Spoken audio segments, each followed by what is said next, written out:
फिर nursing, NEET हो या फिर नर्सिंग, काफ़ी क्वेश्चंस इसमें से बनते हैं। चैप्टर 10 है चैप्टर 11 है क्लास 12 का जीव एंड समष्टियाँ अर्थात ऑर्गेनिज्म एंड पॉपुलेशन।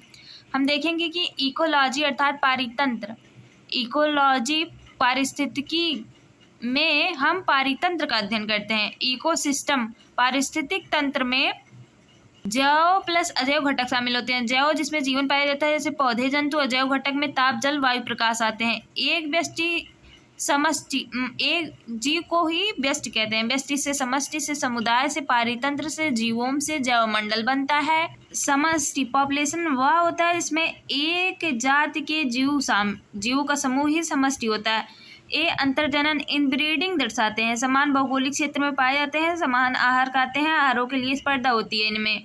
जन्म दर बराबर जन्म लेने वाले बटे कुल जनसंख्या, मृत्यु दर बराबर मरने वाले बटे कुल जनसंख्या। समष्टि आयु समूह, जन्मोत्तर अर्थात वृद्ध बुजुर्ग आते हैं जन्मोत्तर में। जनन क्षम अर्थात जो जनन कर सकते हैं, इसमें वयस्क या वर्तमान पीढ़ी आती है। 13 से 45 वाले आते हैं उम्र के। जनन पूर्व में बच्चे या आने वाली पीढ़ी आती है 1 से 13 वाले। एज पिरामिड, आयु पिरामिड काफ़ी इंपॉर्टेंट है, आप इसको पूरा इसका ग्राफ याद कर लेंगे। चित्र सहित 3 प्रकार का होता है, बढ़ती जनसंख्या का पिरामिड, स्थिर पिरामिड और घटती जनसंख्या का पिरामिड।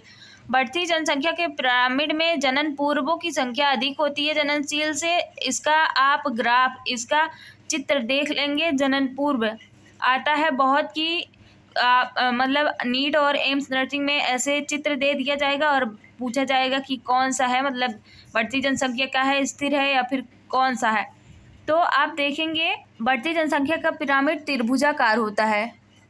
स्थिर जनसंख्या का पिरामिड घंटी के आकार का होता है, ऐसा होता है और आप पढ़ लेंगे इसे। घटती जनसंख्या का पिरामिड कलश या उल्टा घंटी के आकार का होता है। पॉपुलेशन डेंसिटी, समष्टि घनत्व, जीव संख्या, जीवों की संख्या गिनकर जैव भार, घास से पादपों अति सूक्ष्म के लिए सापेक्ष घनत्व, जलाशय में मत्स्य गणना। बाघ गणना इम्पॉर्टेंट है कि एनसीईआरटी का लाइन है, पैर चिन्ह एवं मल प्लेट के द्वारा बाघ गणना की जाती है।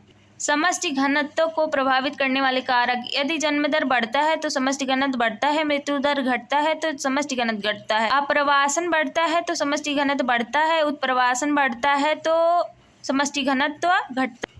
आप समष्टि घनत्व समीकरण को याद कर लेंगे कि N T equal to N naught plus in bracket छोटे ब्रैकेट में B plus I minus in bracket में डी प्लस ई।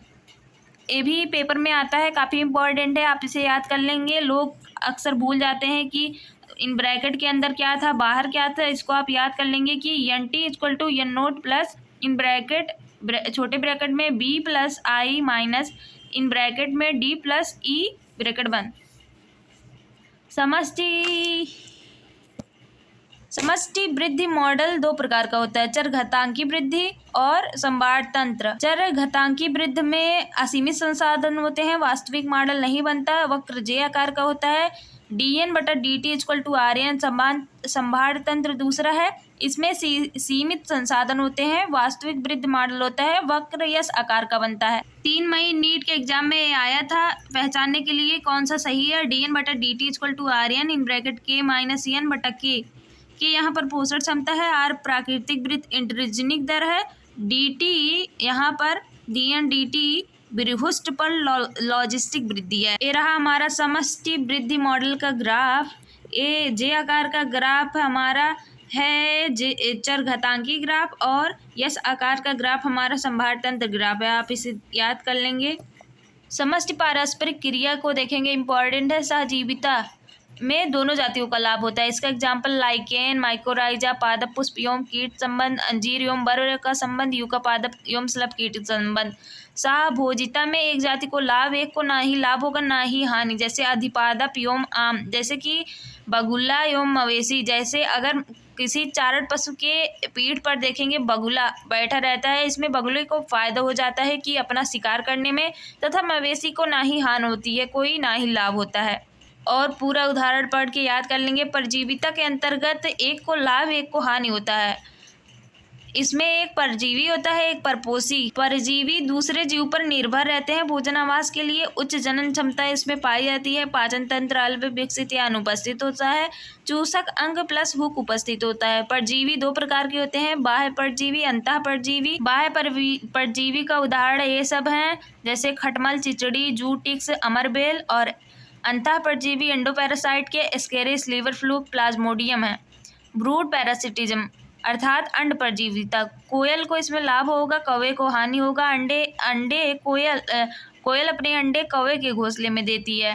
कोयल अर्थात घोंसला नहीं बनाती। परभक्षिता प्रीडेशन में आप देखेंगे एक जाति को लाभ होगा, एक को हानि।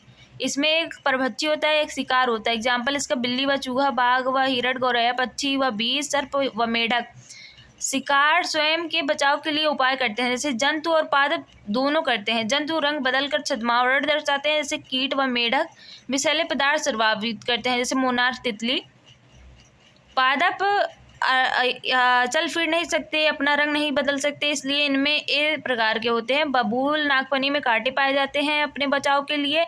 आग पादप में कार्डियक ग्लाइकोसाइड विष की उपस्थिति होती है, जिस कारण से आग के पौधों को मतलब जंतु लोग नहीं खाते हैं, नहीं तो उन्हें हार्ट अटैक की समस्या आ जाती है। स्पर्धा दोनों जाति को इसमें हानि होता है। दोनों जाति में संघर्ष भोजन आवास के लिए होता है। एग्जाम्पल इसका दक्षिणी अमेरिका झील में फ्लेमिंगो मछलियों को प्राणी प्लवक के लिए संघर्ष। गैलापागोस द्वीप पर बकरी आने से एमडिगन कछुआ विलुप्त हो जाता है। स्पर्धा अपवर्जन नियम को वैज्ञानिक गॉस ने दिया। दो निकट संबंधित जीव संसाधन के लिए स्पर्धा तो करते हैं, दोनों साथ साथ नहीं रह सकते। इसमें से मजबूत जाति जो है कि बना रहेगा और इन्फीरियर अर्थात कमजोर जाति नष्ट हो जाएगा। संसाधन विभाजन जब कोई कमजोर जाति भोजन प्रक्रिया व्यवहार में बदलाव लाकर प्रभावी जाति के साथ रह लेता है। स्पर्धा मोचन जब बेहतर या प्रभावी जाति को कृत्रिम रूप से हटाने पर कमजोर जाति का भौगोलिक क्षेत्र अधिक हो जाता है। एमेंसेलियम एक जाति को लाभ एवं दूसरी को न लाभ ना ही हानि होती है। लैंगिक कपाट को देखेंगे, इसका एग्जाम्पल ऑर्फ्रिस है, ये भी इम्पॉर्टेंट है। नीट में एग्जाम में 3 मई को 2026 को ये क्वेश्चन आया था।